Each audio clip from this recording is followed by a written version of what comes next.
Hey there, Calvin Tillman here with you from the front porch in Valley View, Texas. Apologize, it's been a little while since we've had one of these discussions.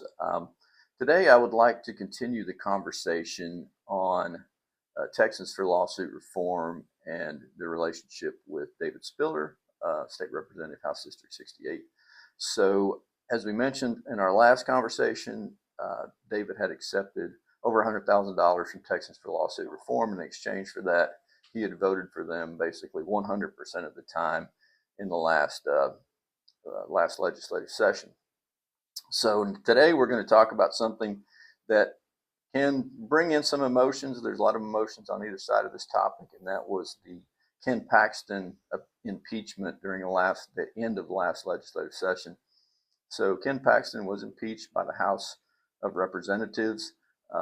David Spiller was one of the members of the General Investigations Committee, which initiated and started the whole impeachment process. It was done almost like it was done under the cover of night. It just kind of popped up out of nowhere. There was a couple of rumors about it, and then all of a sudden the House was voting on it. And if you go back to when the General Investigation Committee was giving their speech on the floor, trying to talk the rest of the representatives into voting for that, you'll see David Spiller was standing right next to the vice chair of that committee, which is a Democrat out of Houston. So how is Texas for lawsuit reform tied to this? Well, it's pretty well known that Texas for lawsuit reform does not like Ken Paxton, and that they have heavily funded candidates against Ken Paxton. And so that's pretty clear. That's pretty easy. There's actually a documentary out there from Texas Scorecard that goes through this. It's called Texas Kingmakers. And so it is, it has a little more, I guess, sinister type storyline. I'll tell you exactly what's pretty easy to find, and that is that Texans for lawsuit reform have heavily funded Ken Paxton's opponents during the primary. And in addition to that, I have witnessed them sparring during testimony down at the legislature. So I know that there is definitely some conflict between the two. And I know that David Spiller received well over $100,000 from Texas for lawsuit reform. And I know he supported the impeachment process.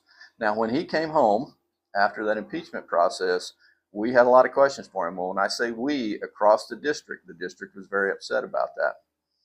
That one act alone probably got him a primary opponent during the last election cycle. And so he kept telling us, oh, if you'd have just seen what I saw, you would understand. And so we asked him, what did you see? And he had nothing that he could point to that would lead us to believe that this impeachment was justified. And in addition to that, he kept telling us that, oh, well, we've got all of this documentation that will come out and you'll see. And so he sent us some links to some information, and there was essentially nothing there. There was nothing there that would warrant me to think that this was justified. So, and a lot of other folks, ultimately the Senate saw that the same way.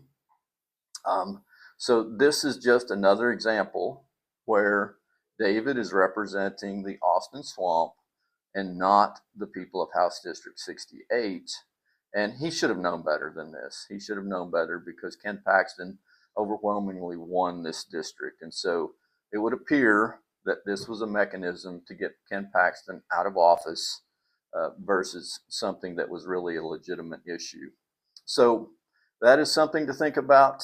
We'll continue this discussion. Hopefully it won't be a week this time before my next release. So appreciate everyone. God bless you, and God bless Texas.